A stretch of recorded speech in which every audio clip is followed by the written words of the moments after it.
আসসালামু আলাইকুম। ঠিক 3টায় লাইভে আসার কথা ছিল, বাট যে মুহূর্তে লাইভে যাব, ফ্যান্টাসি কিংডমে ম্যাজিক কার্পেট নামক একটা রাইড আছে, তো সেটা চালু করে দেয়। এবং মানে প্রথমে ভেবেছিলাম যে হয়তো বা লাইভ করতে করতেই ওটা চলবে, কিন্তু এত ভয়ানক একটা অবস্থা ছিল। যাই হোক, তোমরা আমার কথা শুনতে পাচ্ছ কি না আমাকে একটু জানাও। আমি খুব সহজেই এখন তোমাদেরকে 5টা শব্দ বলবো, 5টা ইডিয়মস অ্যান্ড ফ্রেজেস বলবো, এবং আমার বিশ্বাস যে আমার কথাগুলো শুনলেই কোনো বই খাতা লাগবে না, কোনো লেখার কিছু লাগবে না, জাস্ট তোমরা শোনো এবং ইনশাল্লাহ এখনই মুখস্থ হয়ে যাবে।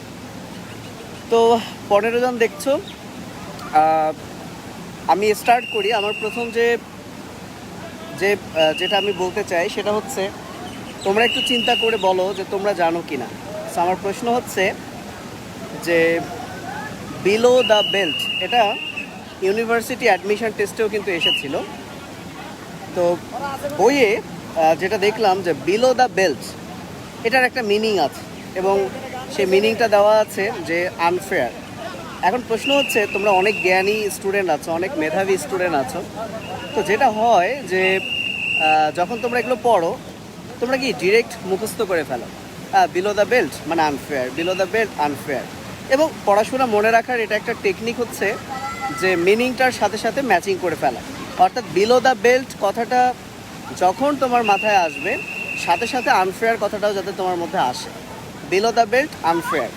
কিন্তু তুমি যদি একটু বুঝে পড়া ট্রাই করো, যেহেতু তোমার ভাইবা না, অপশন দেওয়া থাকবে, যদি তুমি বুঝে পড়া ট্রাই করো যে কেন বিলো দ্য বেল্ট মানে হচ্ছে আনফেয়ার, যদি তুমি এটা বোঝো, তাহলে ইনশাল্লাহ এটা কিন্তু আর ভুল হওয়ার কথা না। তো চলো আমি আমার প্রথম যে সেটা আমি একটু বলে দিই। বিলো দ্য বেল্ট এর অর্থ কেন আনফেয়ার। তোমরা যারা বক্সিং খেলা দেখো, তোমরা নিশ্চয়ই জানো যে যদি অপোজিট বক্সারকে কি করা হয়, ওদের যে বেল্ট আছে, বেল্টের নিচে যে কোনো জায়গায় যদি আঘাত করা হয়, তাহলে কিন্তু সেটা ফাউল ধরা হয়। তোমরা যদি বক্সিংয়ের এই নিয়মটা জানো, তাহলে আশা করছি যে কোত্থেকে বিলো দ্য বেল্ট কথাটা আসছে সেটা কিন্তু খুব ইজিলি তোমরা পারবে। ওকে, তাহলে চলো আমি যেটা বলতে চাচ্ছি, বিলো দ্য বেল্ট এর মানে যে আনফেয়ার, এটা দুইভাবে মনে রাখতে পারো। তাহলে বক্সিং খেলায় বেল্টের নিচে, প্রতিপক্ষকে বেল্টের নিচে যে কোনো জায়গায় যদি আঘাত করা হয়, তাহলে সেটা হচ্ছে ফাউল বা সেটা হচ্ছে আনফেয়ার। ঠিক আছে, তাহলে বিলো দ্য বেল্ট কথাটার অর্থ আনফেয়ার। অথবা তোমরা একটু মজা করে এভাবেও মনে রাখতে পারো যে নর্মালি তোমার সাথে যদি কারো দেখা হয়, কোনো ছেলের দেখা হয়, তাই না? তো যদি তুমি ছেলের সাথে দেখা হচ্ছে, পরিচয় হচ্ছে, তুমি মুখের দিকে তাকিয়ে কথা বলবে। এখন যদি তুমি ছেলেরা বেল্ট যেখানে পরে তার নিচে যদি তাকাও, ব্যাপারটা কিন্তু মোটেও ফেয়ার না, ব্যাপারটা কিন্তু আনফেয়ার। তো এই হচ্ছে মেইনলি বিষয়। আশা করছি যে বিলো দ্য বেল্ট কথাটার অর্থ হচ্ছে আনফেয়ার, এটা তোমরা ইনশাল্লাহ মনে থাকবে। ঠিক আছে, তোমরা আমার কথা বুঝতে পারছো কিনা একটু জানাও। আম্মু, এই খাবার আনতে গেছে, আসো আসো আসো আসো, আমরা ইংলিশ শিখছি, আসো। খাবার আনতে গেছে, আও আও, আসো আসো, আমরা পড়াচ্ছি মা, আসো। তুমি তো নামলাই না পানিতে, সালাম দাও, অনেকেই দেখছে। সালাম দাও মা, 2 হাত দিয়ে সালাম দেয়। আসো, আমরা আরেকটা ইংলিশ শিখবো, ব্ল্যাক অ্যান্ড হোয়াইট। আসো, তুমি জানো ব্ল্যাক অ্যান্ড হোয়াইট মানে কি? আর ব্ল্যাক অ্যান্ড ব্লু মানে কি জানো? ব্ল্যাক মানে কি? কালো। হোয়াইট মানে সাদা। ব্লু মানে নীল। তাহলে তুমি কি বলো ব্ল্যাক অ্যান্ড হোয়াইট মানে কি?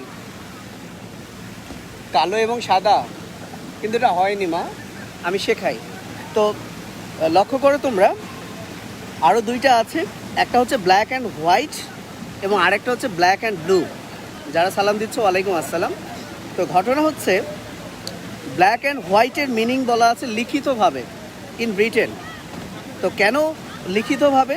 এটা খুব সহজে এভাবে মনে রাখতে পারো। সেটা হচ্ছে যে দেখো, আমরা আগে বিশেষ করে 8-10 বছর আগে আমরা যখন পড়াশোনা করতাম, এখনও গ্রামের অনেক জায়গায় ব্ল্যাক বোর্ডে লেখা হয় হোয়াইট চক দিয়ে, রাইট? ব্ল্যাক বোর্ডে লেখা হয় হোয়াইট চক দিয়ে। আর এখন আমরা হোয়াইট বোর্ডে লিখি ব্ল্যাক কালারের কলম দিয়ে, রাইট? তার মানে এই ব্ল্যাক অ্যান্ড হোয়াইট এটা অলওয়েজ লেখালেখির ব্যাপার আসছে। এবং আমরা যে ম্যাক্সিমাম বই পড়ি সেখানেও কিন্তু হোয়াইট পেজের মধ্যে ব্ল্যাক কালারে লেখা থাকে। তাহলে একদম কমন সেন্স ইনশাল্লাহ এমনি পারবো যে ব্ল্যাক অ্যান্ড হোয়াইট মানে হচ্ছে লিখিতভাবে। মা, ব্ল্যাক অ্যান্ড হোয়াইট মানে কি পারবে? লিখিতভাবে বলো, এই এখানে বলো ব্ল্যাক অ্যান্ড হোয়াইট মানে কি? লিখিতভাবে। আচ্ছা, ওকে। আর শুধু ব্ল্যাক যদি বলে কালো। ওকে, তো ঠিক আছে, আশা করি বুঝতে পেরেছো যে ব্ল্যাক অ্যান্ড হোয়াইট মানে হচ্ছে লিখিতভাবে। ব্ল্যাক বোর্ডে আমরা হোয়াইট চক দিয়ে লিখি, আবার হোয়াইট বোর্ডে আমরা ব্ল্যাক দিয়ে লিখি, হোয়াইট পেজে ব্ল্যাক কালারের লেখা, সব লিখিতভাবে। এখন ব্ল্যাক অ্যান্ড ব্লু মানে কি? ব্ল্যাক অ্যান্ড ব্লু মানে কি আমরা সবাই জানি। ব্লু মানে হচ্ছে নীল, যদিও ইন্ডিগো মানে নীল, ব্লু মানে আসমানি বলে। যেমন বেনি আসহ কলা, ইংরেজি যদি হয় ভিভ জিওর, তাহলে কিন্তু দেখবা যে আসমানির পাশাপাশি পড়ছে ব্লু। তো কেউ কি জানো? একটু কমেন্ট করো তো দেখি, কে জানো ব্ল্যাক অ্যান্ড ব্লু মানে কি? দেখি কে পারে, দেখি কে পারে ব্ল্যাক অ্যান্ড ব্লু মানে কি? পারবে তুমি? আসো আসো, ব্ল্যাক অ্যান্ড ব্লু মানে কি তুমি প্রশ্ন করো, বলো তো ব্ল্যাক অ্যান্ড ব্লু মানে কি? প্রশ্ন করো দেখি কেউ পারে কি না। অর্ণব করুন, এশিয়া মহাদেশে আছি ভাই।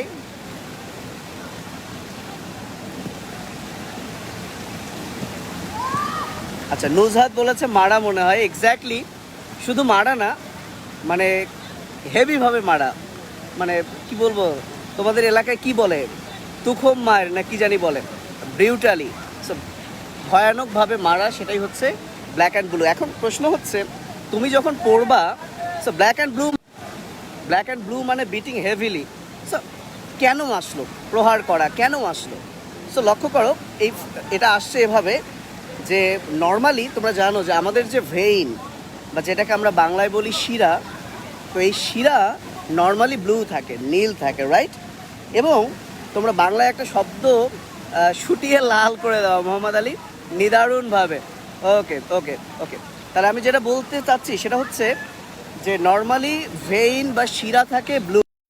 এবং তোমরা নিশ্চয়ই একটা বাংলা নাম শুনেছো, কালো শিরা বা কালো শিরা পড়ে।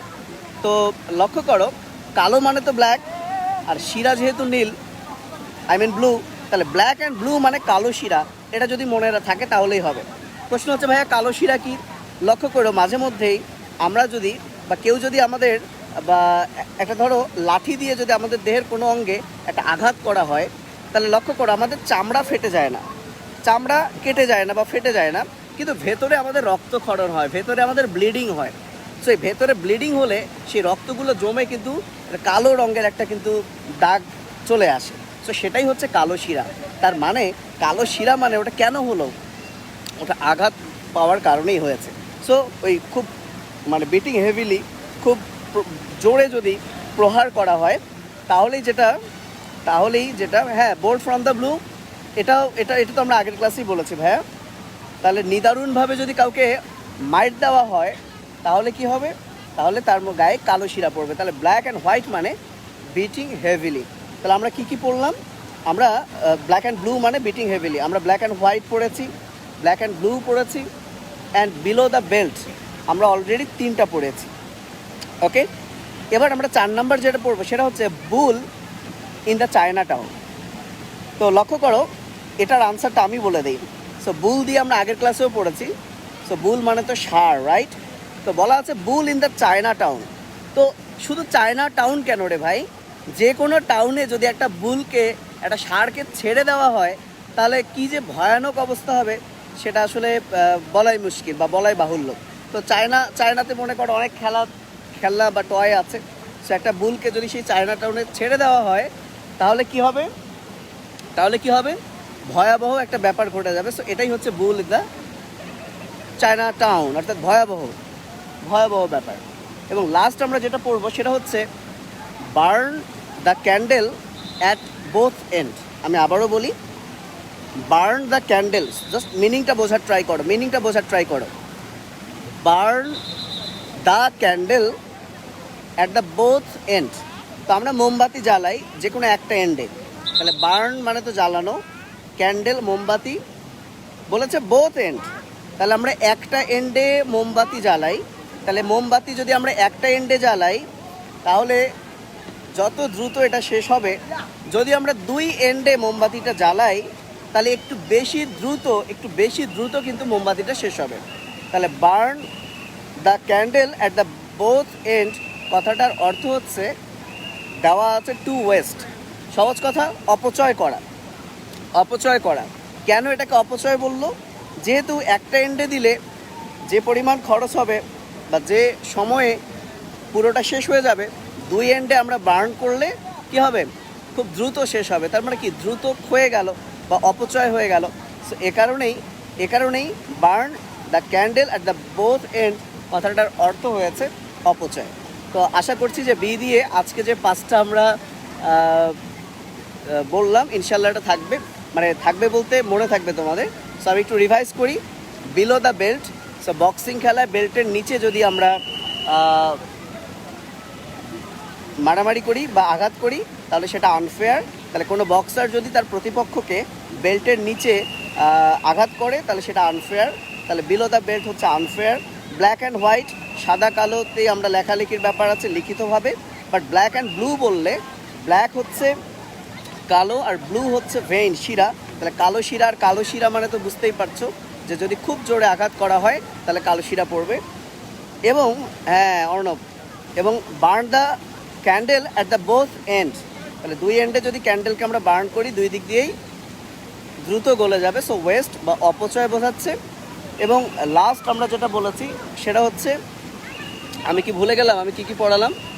Below the belt, black and white, black and blue, আর এটা কি বললাম? Bull in the China town. তাহলে চায়না টাউনে যদি বুল, তোমরা এভাবে মনে রাখো যে শুধু চায়না টাউন না, যে কোনো টাউনে যদি তুমি বুলকে ছেড়ে দাও তাহলে একটা ম্যাচাকার অবস্থা হয়ে যাবে। সেই ম্যাচাকার অবস্থা, এটাই হচ্ছে bull in the China town. So এই ছিল আজকে পুরো পরিবেশ। কি ঘুরে দেখাবো? পুরো পরিবেশ এই হচ্ছে। খাবারের জন্য লোক পাঠিয়েছি, সো ক্ষুধা লাগছে, এ কারণে বসে বসে ভিডিও করা। এটা হচ্ছে ওয়াটার কিংডম, ভালো জায়গা। ঢাকায় আসলে আইসো। গোসল টোসল শেষ করছি, 2-1টা রাইড করছি, বাট দেখি পরে সেটার ভিডিওর সাথে গান বাজনা জুড়ে দিয়ে যদি ছেড়ে দেওয়া হয় তাহলে ছেড়ে দেওয়া যাবে। এই আর কি ঘুরে দেখাবো? ঠিক আছে, তাহলে আজকে এ পর্যন্তই। ভালো থেকো, আল্লাহ হাফেজ, টাটা, বাই বাই, আসসালামু আলাইকুম।